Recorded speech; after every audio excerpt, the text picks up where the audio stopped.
ధూమపానం, మద్యపానం ఆరోగ్యానికి హానికరం. Smoking and drinking is injurious to health. ఎందుకు చెప్తున్నా అనుకుంటున్నారా? జాగ్రత్త చెప్తామని.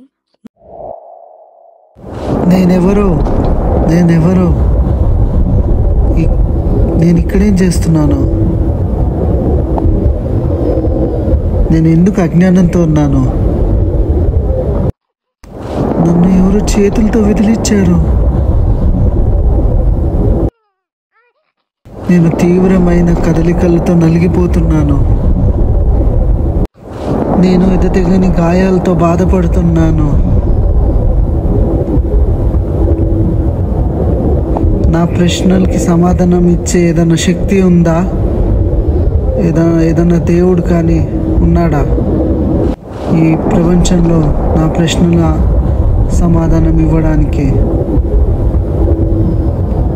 ఏదైనా శక్తి ఉందా? ఓ జీవాత్మ, నాకు గతంలో జరిగినవన్నీ, వర్తమానంలో జరుగుతున్నవన్నీ, ఇంకా భవిష్యత్తులో రాబోయేవన్నీ నాకు తెలుసు. నాకు అన్ని జీవుల గురించి కూడా తెలుసు, కానీ నేను ఎవరికీ తెలియదు. నేను దేవకి వసుదేవులైన పుత్రుణ్ణి, దేవాది దేవుడైన శ్రీకృష్ణుణ్ణి. ఎవరు ఎలా పిలిస్తే అలా పలికే భావగ్రహ జనార్దనుణ్ణి.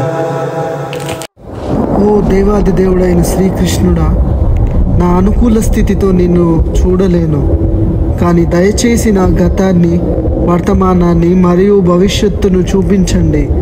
తద్వారా నేను ఆధ్యాత్మిక భక్తిని పెంపొందించగల స్పృహను మీపై వృద్ధి చేయగలను.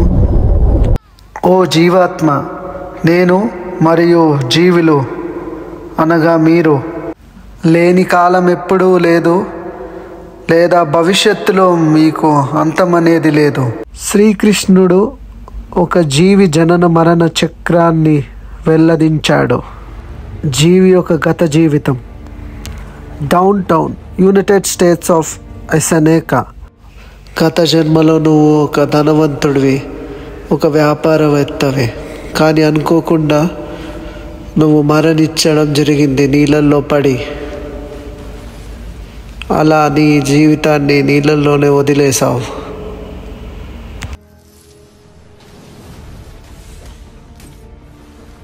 శరీరం అంతగా ఇంకా ఉపయోగపడినప్పుడు, శరీరం నాశనమైనప్పుడు, మరి జీవాత్మ మళ్ళీ మరొక తల్లి గర్భంలోకి ప్రవేశిస్తుంది. దీన్నే ఒక ఆత్మక యాత్ర. మీరు పొందపోయే తదుపరి శరీరం ఏమిటి మీకు సమాచారం ఉండాలి. అదే భాగవతం చెప్తుంది. దేవుడు ఒక పర్యవేక్షణలో ఆత్మ మునపటి పని ఫలితం ప్రకారం ఒక నిర్దిష్ట శరీరాన్ని స్వీకరించడానికి ఒక వీర్యం యొక్క కణం ద్వారా స్త్రీ గర్భంలోకి ప్రవేశించేలా చేయబడుతుంది. మొదటి రాత్రి వీర్యం మరియు అండం కలుస్తాయి. 5వ రాత్రి బుడగలా మారుతుంది. 10వ రాత్రి అది రేగిపడ్డులాగా మారుతుంది. తర్వాత కొంతగా మాంసపు ముద్దలా మారుతుంది. మొదటి నెలలో తల ఏర్పడుతుంది.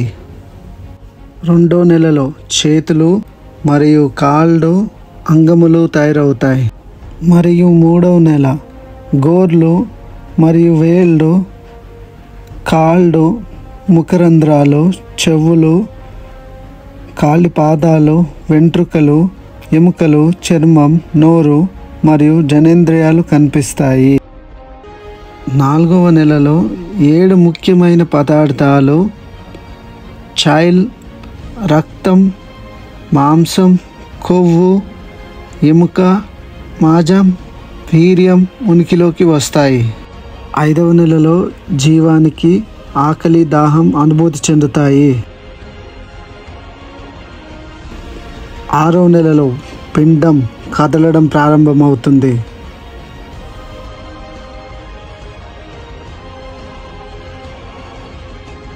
7వ నెలలో స్పృహ అభివృద్ధి చెందుతుంది.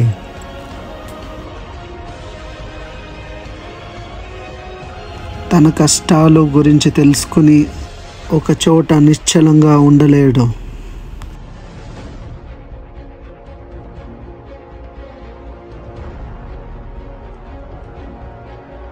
తల్లి నుండి పోషకాహారాన్ని పొందుతూ అతను పురుగులతో నిండిన అసహ్యకరమైన ప్రతిఘటనలో ఉంటాడు. తల్లి చాలా చేదు పుల్లని ఉప్పు పదార్థాలు తినడం వల్ల కడుపులో ఉన్న బిడ్డ దాదాపు భరించలేని నొప్పితో బాధపడుతూ ఉంటుంది. పిల్లవాడు ఆకలితో ఉన్న పురుగుల చే పదే పదే కరవపడతాడు. పిల్లవాడు తన సున్నితత్వం కారణంగా భయంకరమైన వేదనతో కూడిన బాధని అనుభవిస్తాడు. పిల్లవాడు పంజరంలో ఉన్న పక్షిలాగా స్వేచ్ఛ లేకుండా ఉంటాడు. ప్రసవానికి ముందు వారాల్లో పిల్లవాడు కిందకి విసిరేయబడతాడు. పిల్లవాడు అదృష్టవంతుడైతే అతను తన గత 100 జన్మల్ని గుర్తుంచుకుని అతను దౌర్భాగ్యంతో బాధపడుతూ ఉంటాడు.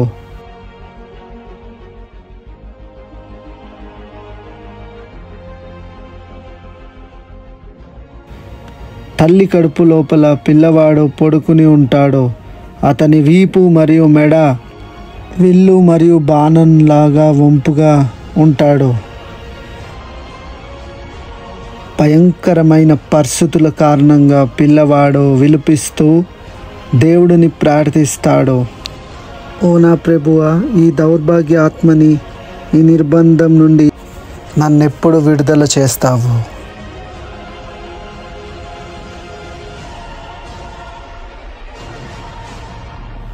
ఈ భయంకరమైన జీవిత స్థితిలో జీవుడు ఇలా ప్రార్థిస్తాడు: నేను సర్వోన్నతుడైన శ్రీకృష్ణుని ఆశ్రయం పొందుతాను, ఎందుకంటే అతను నాకు అన్ని భయాల నుండి ఉపశమనం కలిగించగలడు. అతను నుండే ఈ జీవిత స్థితిని పొందాను. ఇది నా దుష్ట కార్యకలాపాలకు తగినది.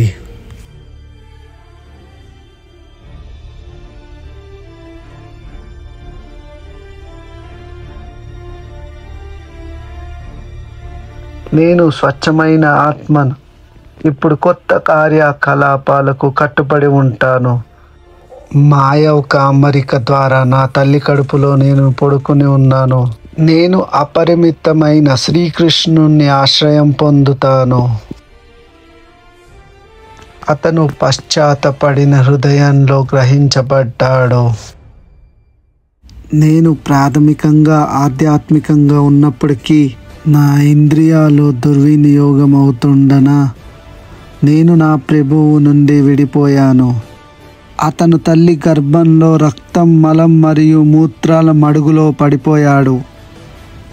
అతని శరీరం తల్లి జఠరాగ్ని మంటతో కాలిపోయింది మరియు అతని ఆత్మ తన రోజును లెక్కిస్తూ ప్రార్థన చేస్తుంది భగవంతుడికి. ఆ జీవాత్మ ప్రార్థిస్తూనే ఉంటుంది. కాబట్టి నా ప్రభు ఈ భయంకరమైన స్థితిలో ఉన్నప్పటికీ నేను నా తల్లి ఉదరం నుండి బయటకి రాదలుచుకోలేను. భౌతిక జీవితంలోకి మరోసారి పడడం నాకు ఇష్టం లేదు. అతని ప్రభువుని కీర్తిస్తున్నప్పుడు ప్రసవ గాలి అతనిని ముందుకు నడిపిస్తుంది. అతని ముఖం కిందికి తిరిగింది. తద్వారా అతను జన్మించాడు. ఆ సమయంలో దేవి మాయ ఒక్కసారిగా శరీరాన్ని గుర్తింపులో ఆ బిడ్డను పడేస్తుంది.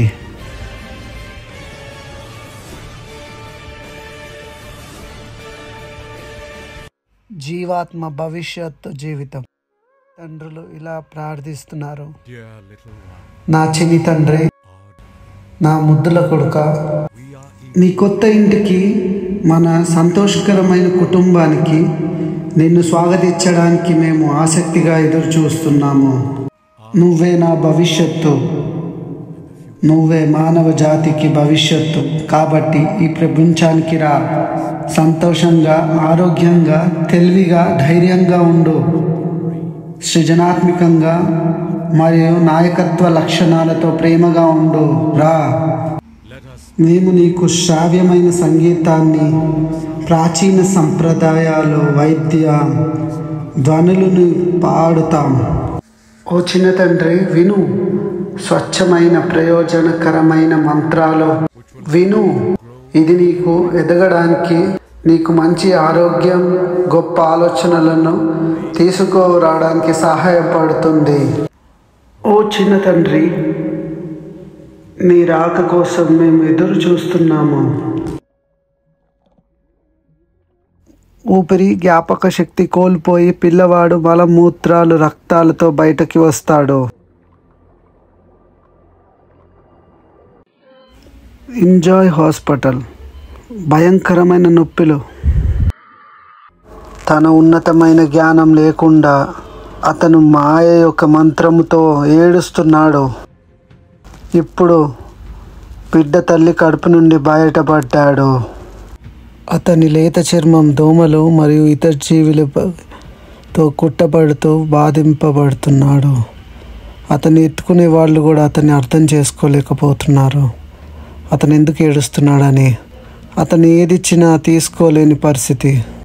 అతను అవించయ పరిస్థితులతో పడి ఒక దుర్వాసన మంచం మీద పడుకోబెడతారు. నిస్సాయంగా మరియు చెమట మరియు క్రిములతో బాధింపబడతాడు. చిన్న పిల్లవాడు గోకలేని స్థితిలో ఉంటాడు. లేచి కూర్చోవడం కానీ, నిలబడడం కానీ లేదా కదలడం కూడా ఏమీ చేయలేడు. తన జ్ఞానాన్ని కోల్పోయాడు. అతను తీవ్రంగా ఏడుస్తున్నాడు. బాల్యంలో అతను ఎప్పటికీ పొందలేని వస్తువులను కోరుకుని బాధను అనుభవిస్తాడు. అతను పెరిగే కొద్దీ అతని తప్పు ప్రతిష్ట పెరుగుతుంది. అతని స్నేహితులు వ్యక్తుల పట్ల ద్వేషంతో ఉంటాడు. అజ్ఞానం కారణంగా అతను జాలి మరియు కోపంతో ఉంటాడు. అశాశ్వతమైన వాటిని తనవిగా స్వీకరిస్తూ తన అజ్ఞానాన్ని మరింతగా పెంచుకుంటూ ముందుకు వెళ్తూ నిత్యం కష్టాలు మూలమైన తన శరీరం కోసం అంతులేని బాధని అనుభవిస్తాడు. అంతులేని జనన మరణ చక్రాల్లో తనను బంధించుకుంటూ రకరకాల పనులతో నిమగ్నమై ఉంటాడు.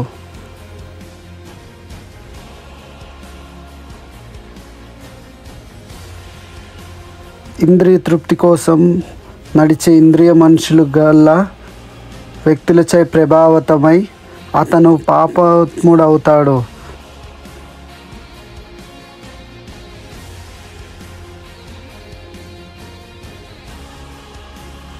వీటి ఫలితంగా మునపటిలా నరకానికి వెళ్తాడు. మంచి గుణాల్ని కోల్పోయి నిజాయితీని, కరుణ, తపస్య, శుభ్రత, సిగ్గు, ఆధ్యాత్మిక బుద్ధి, క్షమ, మనసు మరియు ఇంద్రియాల్ని నియంత్రించడం అనే గుణాల్ని కోల్పోయి అతనికిచ్చిన మంచి అవకాశాన్ని తన చేతులతోనే నాశనం చేసుకుంటాడు.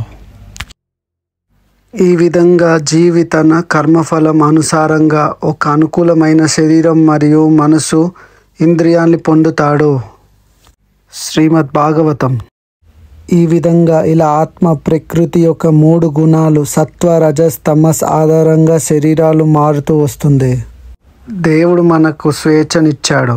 మనం దానిని ఉపయోగించుకోకపోతే మనం జనన మరణ జీవిత చక్రంలో చిక్కుకుపోతాం.